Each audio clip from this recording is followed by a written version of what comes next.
18th century, England experienced a renaissance in the arts, philosophy, and religion. And its statesmen had tremendous influence worldwide. England reaped the vast fortune of its colonies, the Caribbean, India, and the American colonies. The eyes of the world were on the American colonies. For 150 years after 1607, the colonies had enjoyed unusual freedom in managing their own affairs. Unlike in England, they were able to determine their own fate in the areas of political, religious, social, and financial beliefs. The colonies were experiencing great prosperity. The French-Indian War had opened up the Ohio Valley, and the colonists began a westward movement. Plantations in the southern colonies were producing tobacco, indigo, and rice for export. Boston, New York, and Philadelphia had become influential areas of commerce, and New England was the center for whaling and lumber trade. The tall ships that were sailing throughout the world were being made by colonial craftsmen. Because of the distance from England, the British rose with the continental fighting with the French. The colonies prospered under the neglect of the British government.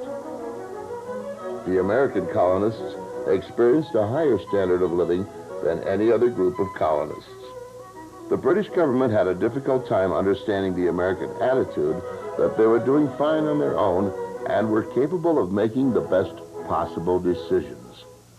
By the early 1770s, the majority of colonists viewed the English as relatives who were meddling in their affairs. The colonists were tired of the unfair laws, taxes, and constant display of British troops in American soil. The colony of Massachusetts led the other colonies in anti-British activity. This was the home of the famous leaders John Adams, Samuel Adams, John Hancock, and Dr. Joseph Warren. These men had a large following and were very, very vocal against the British. It was a tremendous blow to the colonists when England announced in 1763 that it had no choice but to tax the colonies to help England pay for its war debt due to the war with France. The colonies were told that their primary obligation was to help the mother country. Unfortunately, the colonists did not see eye to eye with the British. The Americans were angry and communicated to the British government that in no uncertain terms were they willing to pay taxes without representation. The Americans had no say in what Parliament decided for the colonies. The Americans believed that while Parliament could legislate for the colonies, taxes were a gift to the government from the people and could only be levied through their direct representatives in Parliament, and the colonies didn't have a single representative. This was the beginning of the troubles England was going to have with the colonies. The battle cry had been sounded. Americans refused to send their goods to Britain so that they would have to pay duty taxes. The colonists were enraged and began to harass the tax collectors. The number of discontented colonists swelled, and the British finally began to realize that they were going to have to make some concessions, or there was going to be an uprising by the American colonists. Parliament repealed all the duties except the one for tea. England had passed a law changing the way tea was sold to the colonies. The Tea Act, as it was called, claimed that only the East India Company, a British-owned company, could sell tea to the colonists. This had been very big business to the Americans, and this was the straw that broke the camel's back. The colonists refused to comply, and the Boston colonists took extreme action and dumped all the tea into the Boston Harbor on a very cold December morning in 1773. Other cities followed, and the British pulled in the reins on the colonists. Parliament decided to punish the people of Massachusetts by passing an act that totally closed down the port. England was beginning to feel very nervous toward the colonies and sent thousands of soldiers to keep law and order. Parliament initiated more acts to limit the freedom of the colonists. The Americans told the British that in no uncertain terms would they be treated as secondary citizens of the Crown. They said their colonial assemblies had the same stature as Parliament, and they alone would determine the laws for the colonies. The colonies felt that since they didn't interfere with Parliament governing England, that Parliament had no grounds to dictate to them. The colonists still were loyal to the Crown as long as they were allowed to manage their own affairs. A Continental Congress was called to meet in Philadelphia in September 1771 to begin to plan some defensive strategies. The groundwork was laid. It was just a matter of time until the powder keg of emotions exploded. The English began to position themselves and reassign General Thomas Gage, the commander-in-chief of the British troops, as the governor of Massachusetts. The colonists also began to prepare themselves for the possibility of battle. Each colonial town had its own militia, but they were not well organized and only met once a year for training. The colonists now began training on a monthly basis. Their goal was to be ready in a minute's notice. Hence, the name for these soldiers was the Minutemen.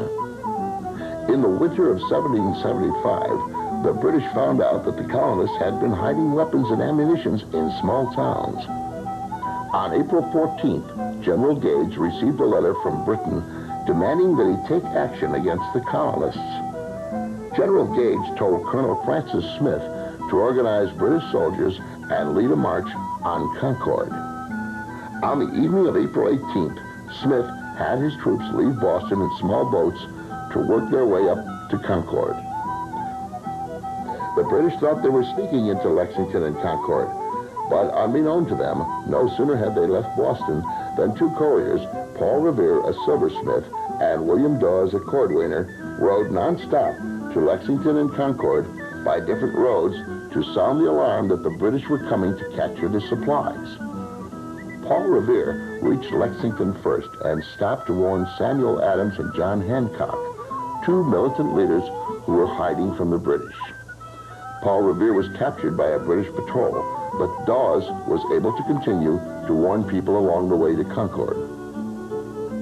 The immortal poem, Paul Revere's Ride by Henry Wadsworth Longfellow, tells us the story of Paul Revere's midnight ride. The American Revolution began in Lexington and Concord on Wednesday, April 19th, 1775.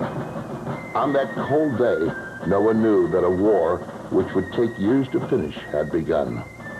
The morning of April 19th was extremely cold. The early morning fog clung to the hills. On the road, there were British soldiers as far as the eye could see. Between 700 and 800 soldiers marched on this dreary day to Concord to seize and destroy all the artillery and ammunitions, provisions, and all other military stores you can find. General Gage was determined to make an example of the American patriots, Samuel Adams and John Hancock, by capturing them and sending them to England, where they would be tried for treason. Not only did he want a military victory, he wanted these two men. Major John Pitcairn led his troops to Lexington, where they met about 70 Minutemen, mostly farmers, who were commanded by Captain John Parker. Pitcairn had warned his troops not to fire unless the colonists shoot first. But somehow, in all the confusion of the meeting, someone fired the shot that was heard all around the world, and the Revolutionary War had begun. It was never made clear which side fired the shot. However, speculation has it that the shot was fired by the colonists because it was to their advantage to start the war. Some colonists believed that it was Samuel Adams who fired the first shot. Supposedly, he was hiding in a grove of trees near the meeting point of these two sides. The American colonists quickly regrouped and were organizing in each of the colonies. Military supplies were hidden, and the British returned to Boston after failing in their mission. General Gage was unable to leave the colonists defenseless, and he failed in capturing Samuel Adams and John Hancock. Hancock and Adams went to Philadelphia to participate in the Second Continental Congress, which convened in May 1775. The colonist ranks had swollen to 3,000 militia soldiers. Massachusetts enlisted the help of General Artemus Ward, to command the Massachusetts troops. Captain Benedict Arnold was also commissioned from the Connecticut militia to raise an army of 400 men from western Massachusetts to capture the British Fort Ticonderoga on Lake Champlain in upper New York. While preparing for the attack, Captain Arnold found out that Ethan Allen and his Green Mountain Boys were also planning an attack on the fort. They combined forces and in May captured it. Along with the fort came 78 pieces of heavy artillery. These guns would eventually be used to drive the British out of the colonies. All of Gage's worst fears had been realized. The rebels were not going to be stopped until they ran out of men to fight the British soldiers. Neither side was willing to label the battles as full-blown war. However, it was obvious that both sides were stalemated. It became apparent to the British government that Gage needed help in controlling the colonists. 3 major generals were sent to Boston: William Howe, John Burgoyne, and Henry Clinton. All 3 men were much younger than Gage and veterans of the 7 Years' War. On June 12, 1775, under the advice of the 3 men, Gage declared martial law. Gage called their New England militia and their British sympathizers as rebels and traitors. 1,100 British reinforcements arrived, and the generals decided to seize Dorchester Heights near Boston. On June 13th, the rebels got wind of the British plans. The Rebel Council of War determined that they would first fortify Bunker Hill, east of Charleston and north of Boston. The colonists now had an army of approximately 1,200 soldiers. It was decided that the soldiers would dig a trench on Breed's Hill because it was closer to Boston. In the middle of the night, the colonist soldiers began digging a trench 40 feet square. As dawn broke, the British soldiers discovered the trench and opened fire on the American soldiers. The British generals met in a council of war to discuss their plans of attack. It was decided to mount a frontal attack. British troops were on board warships waiting for high tide so they could sneak ashore and catch the soldiers in the trench by surprise. Gage, Clinton, Howe, and Burgoyne developed an elaborate plan. The generals were surprised to see that the colonists held their own in this battle. The generals began to panic when, after hours of battle, the rebels still did not hold lines of battle. More British soldiers were brought from the ships. They continued to fight late into the day when the Americans were finally driven back. Both sides paid dearly for the battle. The British losses were great. Over 40% of the men were either killed or wounded. There were 1,100 British soldiers killed and 828 wounded. The American losses were about 400 killed, 271 wounded, and 30 taken prisoner. The Americans felt that although they deeply regretted their losses, they were astonished that they had given the British a run for their money. Even General Gage said that these people show a spirit and conduct against us they never showed against the French. They are now spirited up by a rage and enthusiasm as great as ever people were possessed of, and must proceed in earnest or give the business up. The loss we have sustained is greater than we can bear. After the battle at Breed's Hill, the British made no effort to move for a year. During the rest of 1775 and through the winter of 1776, they made no effort to break out of the siege that confined them to Boston, especially since they were outnumbered by the American forces. The British would be engaged in numerous battles with the American rebels, but they would never act with the same speed and aggressiveness that was seen at Bunker Hill. Early in July, George Washington arrived in Cambridge, Massachusetts to take command, not of an army, but of a loosely disciplined group of men numbering over 14,000. Only the Rhode Island troops had tents. The others were quartered in Harvard's dormitories, in private houses, and some soldiers made shelters. The army had no uniforms. The men wore their farming or working clothes and just added a sword or hung ammunition belts across their shoulders. Washington was appalled, but also amazed as to what these unorganized and underfed men accomplished. In his report to Congress, he showed that he realized how they had done it. The deficiencies in their numbers, he wrote, their discipline and stores, can only lead to this conclusion that their spirits had exceeded their strength. Washington knew it would be no easy task to discipline, organize, and train an army of this size. He needed time, and the British were willing to oblige him. He secured rifles, supplies, and drilled the men. He weeded out cowards and lazy men who would not make good soldiers. Since they were still entrenched, the British had no burning desire to tangle with the colonists. They were waiting patiently for reinforcements from Britain. In September, Gage was recalled, and Howe became the commander of the British forces. Howe was handsome and very heavy, and was fond of good living and of gambling, and was very open about having a mistress. While Washington was busy training his men, the Congress received word that Sir Guy Carleton, military governor of Canada, was making preparations to invade these colonies and instigating the Indian nations to take up the hatchet against them. For many years, the Canadian province had been both a threat and a temptation to the colonists. New Englanders had closely watched the French as they used rivers and lakes from the St. Lawrence to the Hudson as an avenue of invasion. Now they feared that the British would use these waterways to separate the New England colonies from the middle colonies. There were influential colonists who believed that the Canadians wanted to join the other colonies.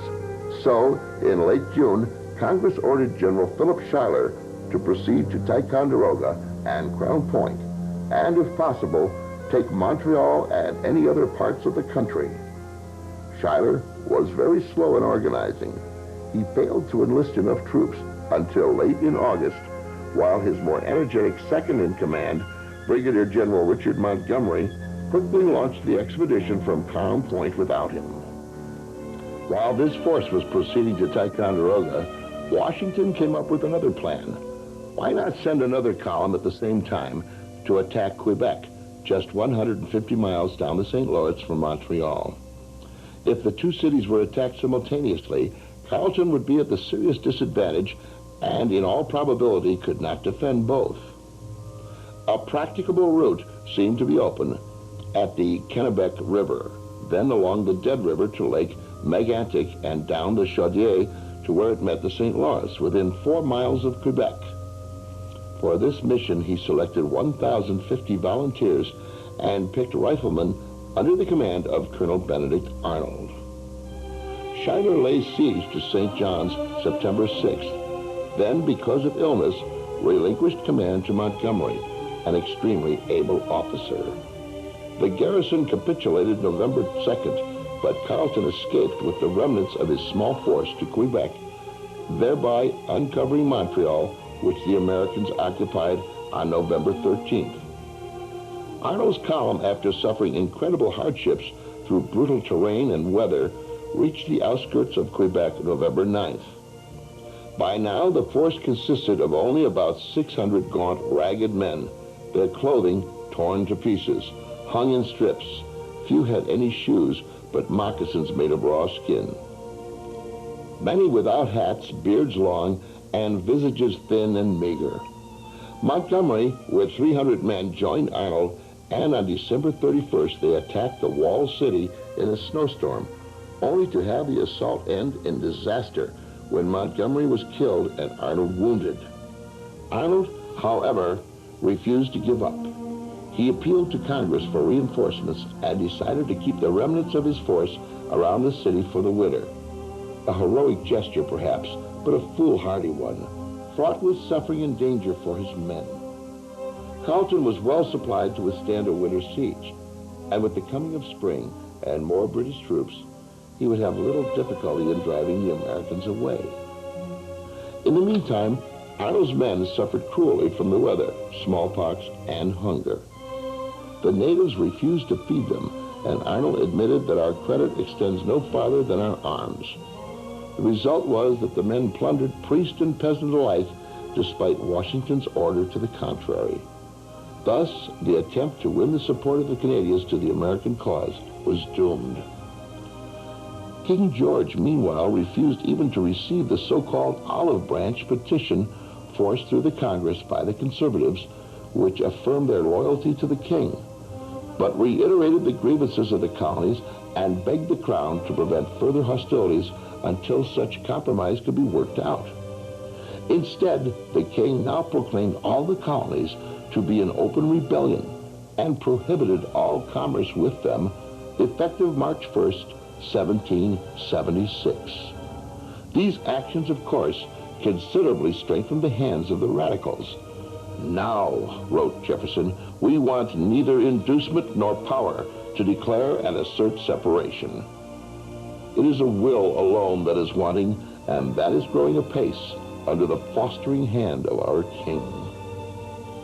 Something soon came to build much of the will necessary in the form of a 47-page pamphlet entitled Common Sense, showing once again that perhaps the pen can be mightier than the sword.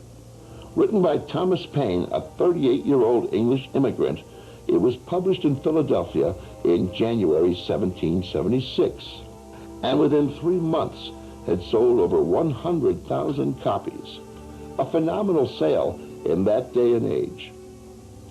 Despite its title, it appealed to the emotions rather than to reason, and was not aimed primarily at the educated people. Paine had the ability to speak in the language of the ordinary colonist. He pleaded the cause of independence by ridiculing the theory of the divine right of kings, thus undermining respect for the crown, by then really the last tenuous tie with the mother country. Even more important than his ridiculing of kings was his clear call for immediate independence. Everything that is right or reasonable pleads for separation. The blood of the slain, the weeping voice of nature cries, "'Tis time to part." This was the message that spread throughout the colonies, the message that Congress, with all its petitions and resolutions, had not been able to get across to the ordinary colonists. Then, as if the idea of independence needed further stimulation, Parliament proceeded to give it the final push. It passed an act removing the colonies from the protection of the Crown and authorizing the seizure and confiscation of all American ships at sea. Passed in December 1775, news of it reached Philadelphia at the end of February and threw the delegates into consternation. The radicals, of course, were delighted at the additional blunder. The mother country herself had now cut the colonies off and practically declared war. By now, it was evident to the British government that the plans for subduing the American colonies would have to be conceived on a much grander scale than had been at first anticipated. The strategy of simple seizure of certain towns and cities along the coast, which could be done because of the British control of the sea, or of burning towns and dispersing small bands of ragged rebels, would not crush the revolt. Instead, a much broader plan was now developed. The decision was to divide the colonies and conquer them in big chunks in order to isolate the 3 general areas. That is, the New England colonies, the Middle colonies, and the Southern colonies. 3 large columns would do this, one moving south from Canada, another sweeping north from the Carolinas, and the third thrusting through New York and Pennsylvania, and then splitting north and south to unite with the other 2 columns. It was a simple divide and conquer strategy that should have been successful. Its failure lay in lack of overall support and coordination on both the political and military levels, and a critical underestimation of the ability and determination of the rebels on the part of the individual British field commanders. The first move in this plan was made January 20th, when Clinton sailed from Boston with a force he vaguely estimated at between 1,200 and 1,500. He was to rendezvous off Cape Fear, North Carolina, with another command under General Lord Charles Cornwallis, and Admiral Peter Parker to be sent from Ireland. Originally headed for Charleston, South Carolina, the expedition changed its destination to Cape Fear because Governor Josiah Martin of North Carolina convinced the British that with the help of a few British regiments he could raise enough loyalists to put down the rebellion in North Carolina first. And this, he claimed, would facilitate the capture of South Carolina and Georgia. Martin based his hopes of raising a large force primarily on a relatively new group of immigrants, the so-called Highland Scots, who had made small settlements in several coastal counties.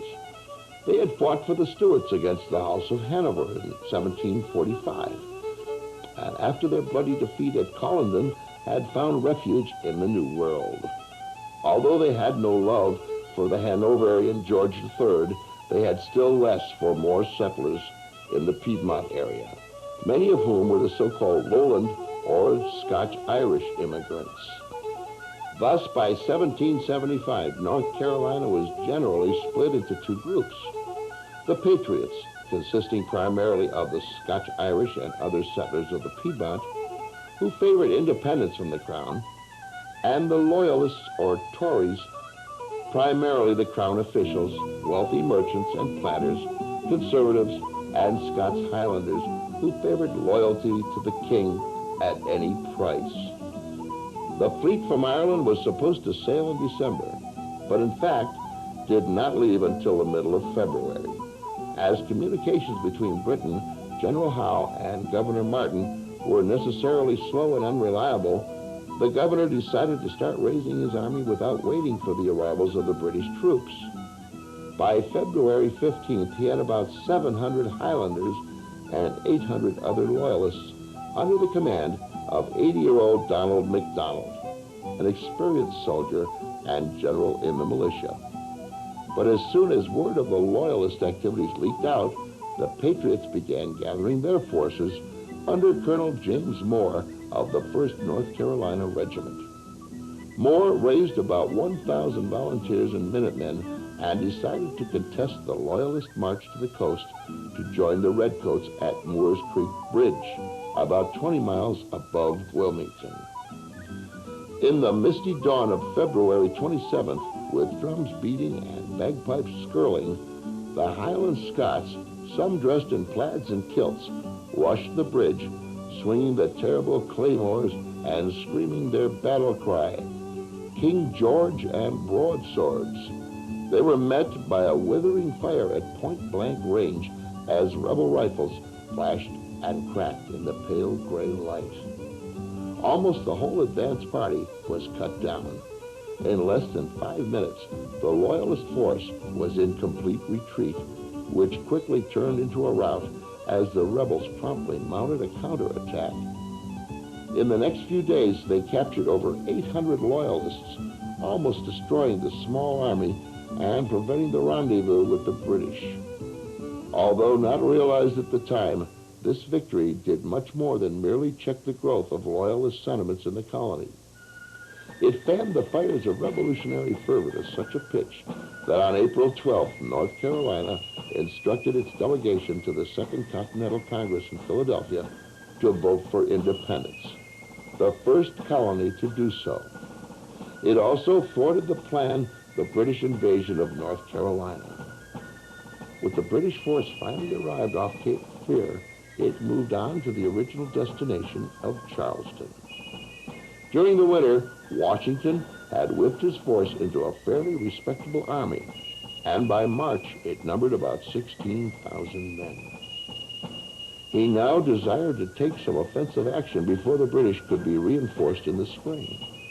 His officers agreed, but believing the army was not strong enough to attack Boston, it was decided to occupy and fortify Dorchester Heights. By this maneuver, they hoped to force the British either to attack or evacuate. The necessary artillery for such action was available, General Henry Knox having it hauled laboriously by hand overland from Fort Ticonderoga during the winter. On March 4th, under cover of darkness and artillery fire, General John Thomas, moved onto the heights with 2,000 men and quickly threw up prefabricated fortifications, picks and shovels being useless on the frozen ground. By day, the job was complete. "The rebels have done more in one night than my whole army could do in months," Howe is reported to have remarked when he viewed the fortifications. Realizing he would have to attack or evacuate, and with the memory of Bunker Hill still fresh in his mind, Howe chose the latter. By March 17th, the British had sailed for Halifax, taking about 1,000 loyalists with them. Washington, however, was not deceived by this move. He anticipated that Howe's next attack would be against New York City, and he immediately moved his small army there. "It is the place that we must use every endeavor to keep from them," he wrote, "for should they get that town and the command of the North River, they can stop the intercourse between the northern and southern colonies, upon which depends the safety of America." Once in New York, he put all available labor to work digging entrenchments and erecting forts, redoubts, and batteries. While Washington was thus engaged that spring, Clinton was finally joined by Cornwallis and Parker off Charleston early in May. Although ordered to join Howe later in New York, Clinton decided to attack Charleston before he sailed north. The entrance to the harbor was protected by forts on 2 islands, Fort Johnson on James Island and Fort Sullivan, later called Fort Moultrie, on Sullivan's Island. The latter fort, however, was only about half built and consisted of nothing more than palmetto logs and sand, with the rear virtually open and undefended. Here on June 28th, Colonel Moultrie and about 400 South Carolinians withstood the fire of over 100 British naval guns and beat back Parker's attack of 3 ships of the line, damaging all of them and inflicting over 200 casualties on the British. Clinton also failed miserably when he tried to support Parker's naval attack. He landed most of his troops on the Long Island, later named Isle of Palms, near Sullivan's Island, and separated from it by a channel called the Breach, which Clinton was led to believe was only 18 inches deep. But when he tried to storm the rear of Fort Sullivan, he discovered to his chagrin that in places the water was 7 feet deep, and under a heavy fire, he withdrew and abandoned the attempt. By nightfall, it was all over, and the British force later sailed for New York. The Americans had suffered only about 32 casualties. This humiliating British defeat, coupled with the failure of the Loyalists at Moore's Creek, kept the southern colonies free of British control for the next 3 years, enabling the rebels to send men and supplies to the middle colonies to support the American cause. If the news from the South was encouraging, that from the North was not. In April, Arnold's small force, which had spent the terrible winter in front of Quebec, was finally reinforced by Congress with enough troops to bring its strength up to 2,000. And in May, General John Thomas, a capable, energetic officer, was placed in command. Thomas immediately realized that the little army, racked by disease and desertions, was in no condition to conduct a siege. He ordered a retreat. While this move was underway, Carleton, now reinforced by regular troops from England, sailed out with a force of about 900 men and drove the Americans south in panic, a disorganized mob with little trace of any military system, without order or regularity, eating up provisions as fast as they were brought in. By early July, they were back on American soil at Fort Ticonderoga, and Montreal and Quebec were safe in British hands. Despite this failure of the Canadian campaign, it did achieve one of Washington's main objectives in delaying for over a year a British buildup for an invasion south. As Washington had predicted, Howe's main objective now became the middle colonies. His immediate goal was New York City, which he hoped to use as his major base for conquest of the colonies. Reinforcements arrived steadily. Within a week, 130 ships of war and transports disembarked over 9,000 troops. On July 12th, Admiral Richard Howe, brother of the general, arrived with a fleet of 150 ships crowded with soldiers fresh from England. A little later, Parker arrived from Charleston with 2,500 men under Clinton and Cornwallis. In August, they were joined by 8,000 German Hessians. Howe's total force now consisted of approximately 32,000 well-disciplined professional soldiers, fully armed, equipped, and supplied. This was the largest expeditionary force England had ever dispatched. On July 2nd, after months of violent disagreements and debates, the Congress passed a resolution that these united colonies are, and of right, ought to be free and independent states, that they are absolved from all allegiances to the British Crown, and that all political connection between them and the state of Great Britain is and ought to be totally dissolved. Introduced by Richard Henry Lee of Virginia and seconded by John Adams of Massachusetts, it was a fitting climax to the long alliance between Virginia and Massachusetts in the quest for independence. The die was now cast. There could be no turning back. What was needed now was a formal document to proclaim the fact to the world and, at the same time, justify and explain the necessity for this world-shaking event. Thomas Jefferson had drafted a declaration, and July 3rd and 4th were spent discussing it. The Congress went over it carefully, paragraph by paragraph, changing a word here, a sentence there, striking out this, adding that. The members rejected completely a severe censure of the people of Great Britain, and they struck out Jefferson's caustic condemnation of the slave trade. In late afternoon, July 4th, the amended declaration passed, although it would not be signed by the members until a later date. In 1778, Washington was empowered to raise a company of 400 Indians for use as scouts and raiders, and at least one red man died in winter quarters at Valley Forge after fighting for his country. The Indians, particularly the Iroquois, were a major factor in the tenuous Northwest country during the war, and though most fought with the British and paid dearly for it during the after-war, many joined with the colonists in their mutual fight. At the same time, a number of the 2,000 Jews in America during the Revolution made their contribution. Francis Salvador of Charleston, South Carolina, died in the first year of the war. In 1777, Mordecai Sheftall became Commissioner General of Purchases and Issues for the Georgia militia. And throughout the war, Haym Salomon helped the fledgling nation finance its way to the independence. Of course, the American Negro, free and slave, played a large part in the Revolution.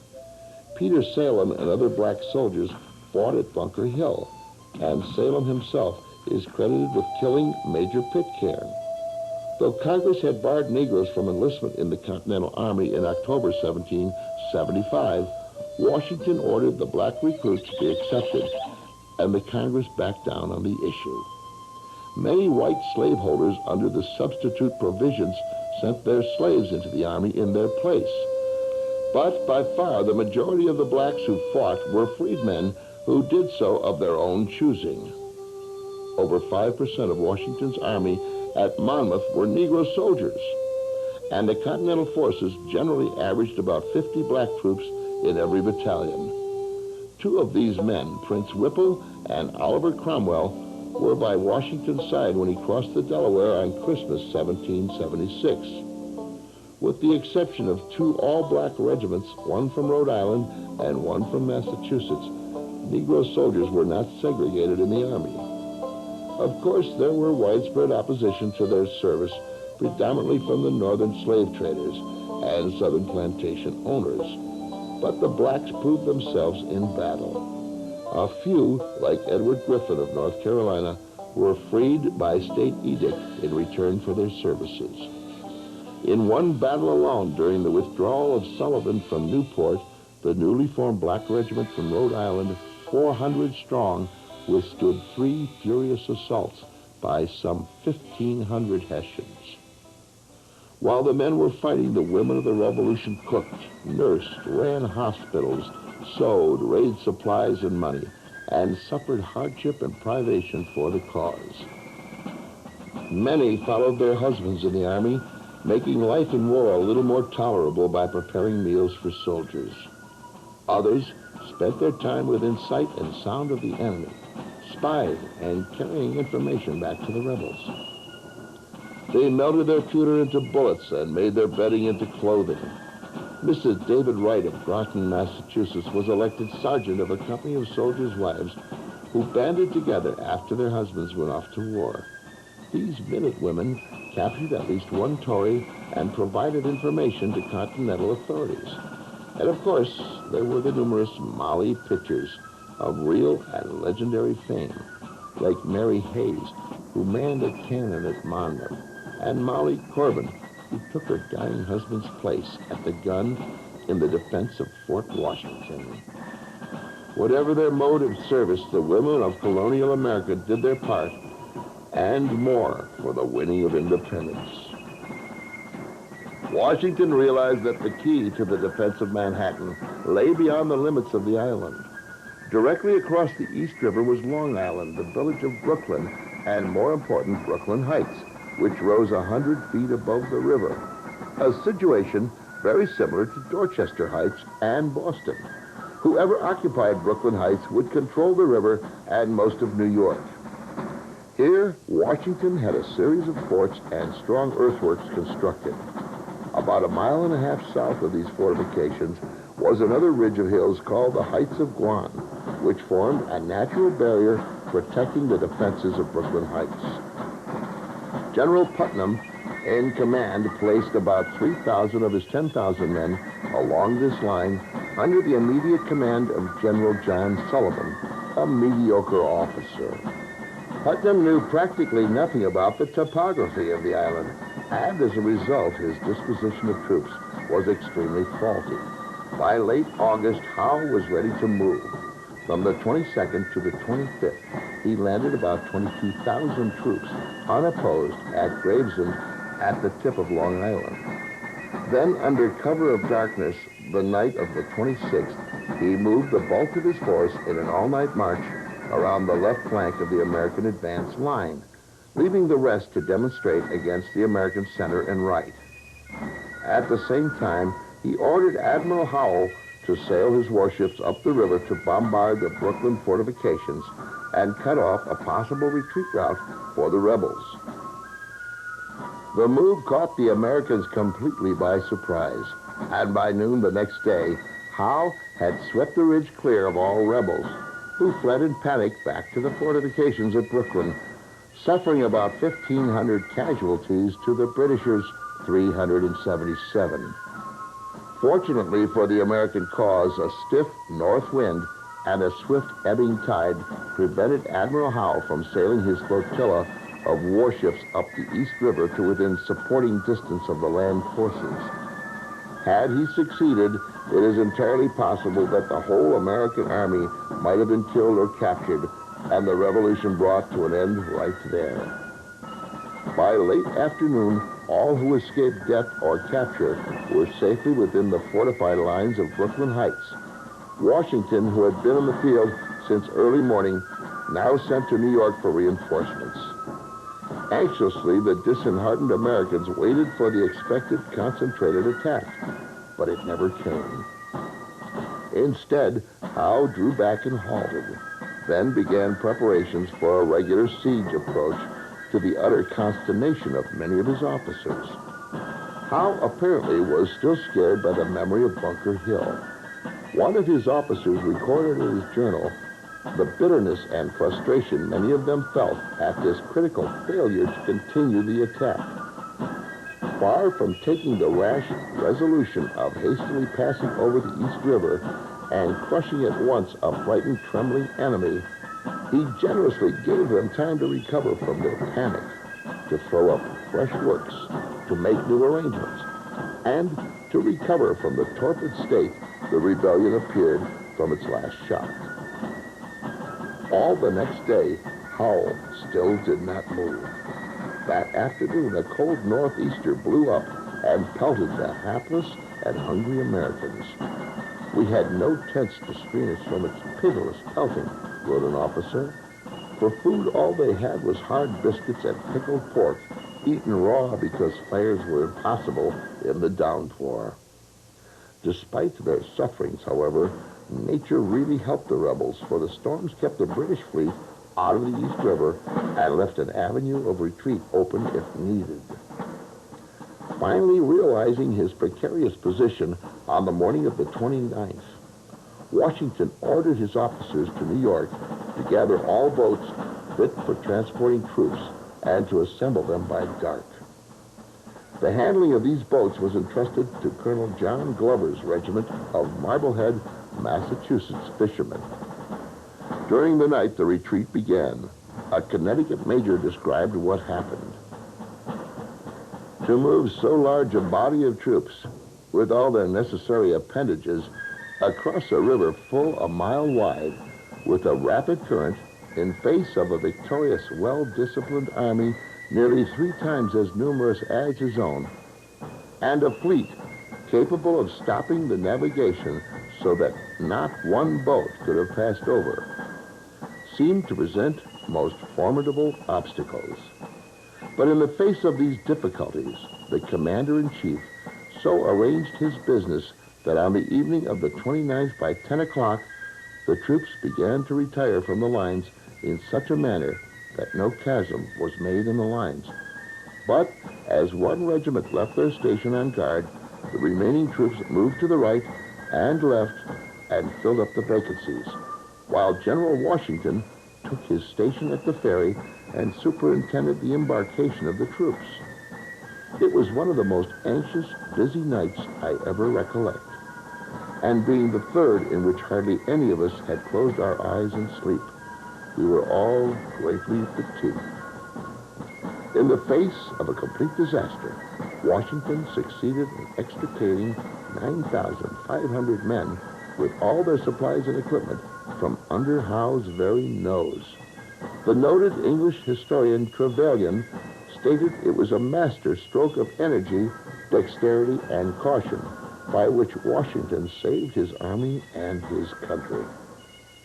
This brilliant stroke was undoubtedly crucial to the patriotic cause, as after the defeat on the 27th and the chance of complete annihilation, the morale of the Americans had been shattered.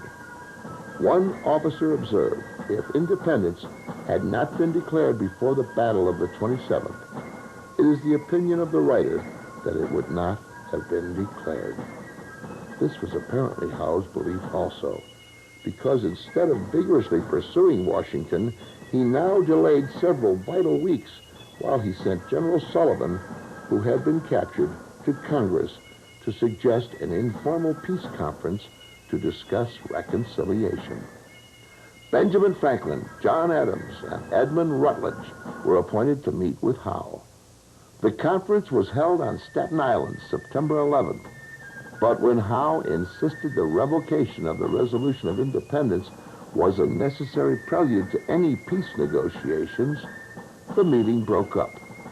Had independence not been declared, it is highly probable that the rebellion would have ended then and there.